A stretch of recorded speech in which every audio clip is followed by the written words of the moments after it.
amin'ity efitra ity ny afarany ny fandarantsika tamin'ny farany atao anatin'ity efitra ity zay iompiana nyreny angelikary ireny na grillon na matarantsika ny hoe tataky ny ahoana ny atodina angelikary manahoana izy rehefa foy manahoana ny dinga mpivoarany ny fiainany ao anatin'ny 10 andro 20 andro 30 andro ary raha araka ny fantatra dia eo amin'ny 30 ka hatramin'ny 40 andro iompiana azy eo amin'io fotoana io izy no manatody ary rehefa foy ny atodiny dia miverina ato ihany ompiana ho beazina indray fa ilay nanatody kosa izay vokatra dia irsona midingana manaraka dia ny antsoina hoe transformation mialohan'ny hanaovana an'izay transformation izay anefa dia misy ny fanadiovana izay tsy maintsy atao ary tahataky ny ahoana ny fomba amonona azy izay no arahantsika manaraka anasananao ny fandaharana faly miarahabanao mpijery ny television na malagasy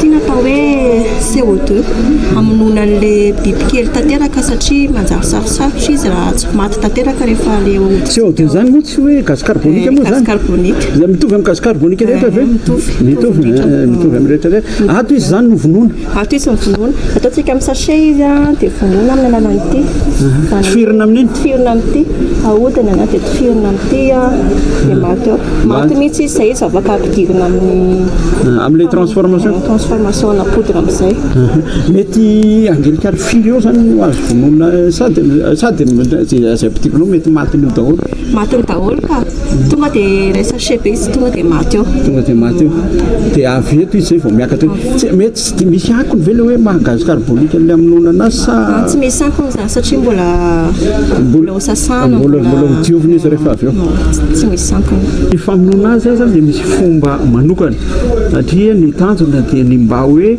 hahatonga an'ity vokatra ity hoentina ho singa manohana eo amin'ny fanaovana sakafo ara-pahasalamana zany hoe iadina amin'ny tsy fanjarian-tsakafo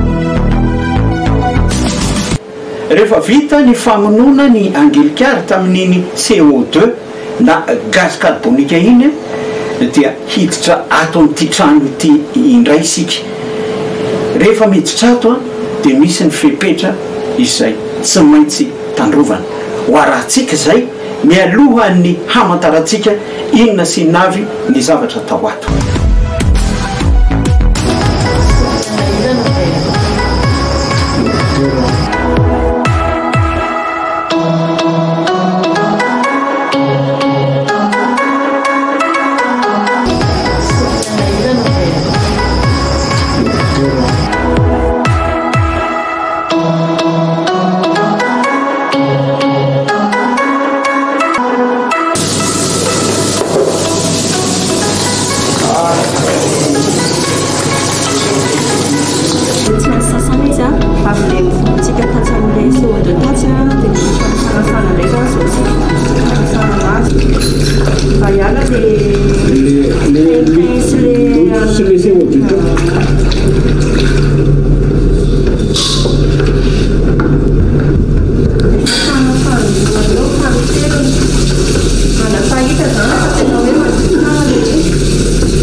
machine manoto azy ty machine manoto anazy ty zay ohatra fitotokena izy zay iny izy zany latsakavy any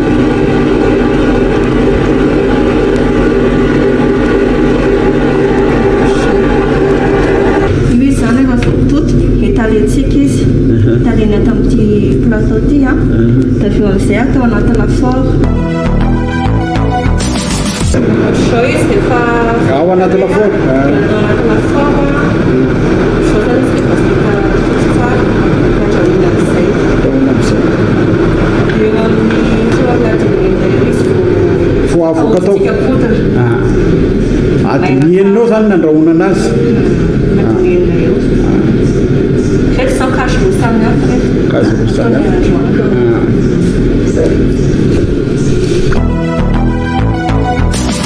Lei anaty lafaoro izy dia atao ato dia ahodina dia lasa potika dia mahazo azy. Dia izy izany zao vita. Dia izany zao vita.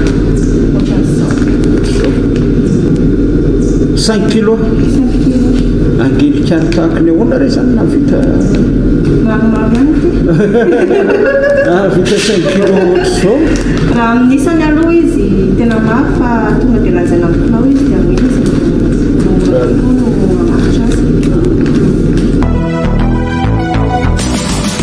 Ity ary ny vovoka azo ity ny antsoina hoe farine de grillon, zany hoe ilay angelikary rehefa nopina nalebiazina nodiovina nandrahona natao tanaty lafaoro no hamainina dia rehefa avy eo lasa vovoka tahaka an'izao.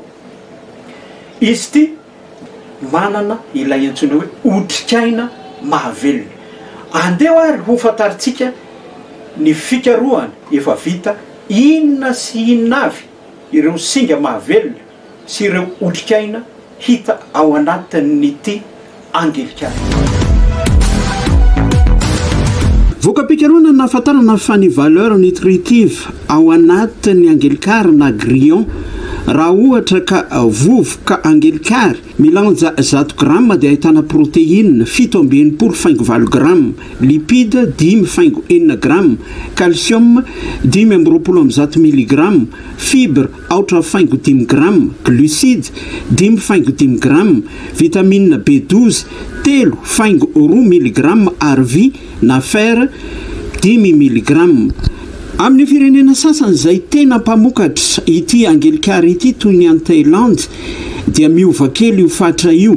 Raha 100 gramma ny farine de grillon na ny vovoka angelikary dia ahitana énergie 7,7 kilocale, protéine 2,3 gramma, glucide 7,5 gramma, lipide 2,4 gramma, fibre 1,600, fer 1,600, calcium 2,500 ary vitamine A sy vitamine C. Ny firenena tahaka ny Thaïlande no anisany mamokatra azy ity amin'ny tsara kalitao indrindra ary lafo vidy any Europe satria mitetina hatrany amin'ny 70 ka hatramin'ny 20 euro ny 500 gramma amin'ny vovoka angelikary avy any Thaïlande. Matetika dia ataon'olona larin-tsakafo ny vovoka angelikary na grillon. Ao ihany koa ny mampifangaro azy amin'ny yaourt na ronono, amina laro ny akora fanaovana biscuit na ny karazan-javatra mitovy amin'izany, ary misy ny mihinana azy mivantana mihitsy aza mba ho fanomezana hery sy tanjaka indrindra fa ho fampitomboana ny protéine ao anatin'ny vatana. C'est plutôt du grillon. Ah d'accord, mais c'est très bon. Tany amin'ny taona raika amin'ny 2017 no fanomen'ilay entomologiste autrichien Johann Nepomuk van Leichartin anarana hoe grilliné ny angelikary na grillon. Heritaonao eo ny fepitao-pahavelomany ity bibikely ity. Fikarohana no nahafantarana fa afaka miova intelo ny faneniny, hafa ny faneniny rehefa miantso ny vaviny ny angelikary lahy, hafa ny faneniny rehefa hafaraka izy ireo ary hafa ny faneniny rehefa miady. Ny fampiadinangely dia efa fanao hatramin'ny taonjato faha 20 ary mbola loka mandraka kehitriny.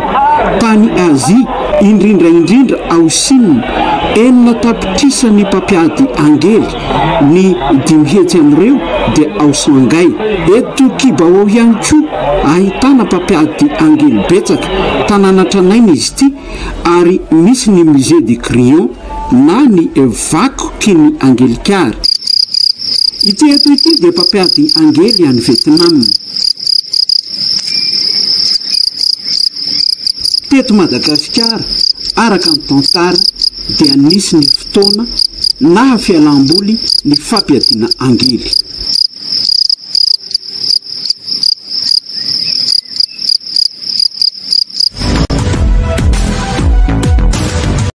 Indrometona nanarahantsika ny fandaharana teto mahakasika ity grillon na anglikary ity biby izay miara-miaina amin'ny toerana misy olona fantatsika teto fa tsy eto Madagasikara ihany misy azy fa ny any ivelany dia fa lasa lavitra tokoa amin'ny fampiasana azy io ho toa anara-tsakafo amin'izao fotoana izao. Ny fandaharantsika manaraka dia hijerevantsika lafin-javatra hafa indray saingy mbola hiverina foana eny amin'ny tontolo ambanivohitra isika. Mametraka ny mandra-piona tompoko lahy sy tompoko vavy.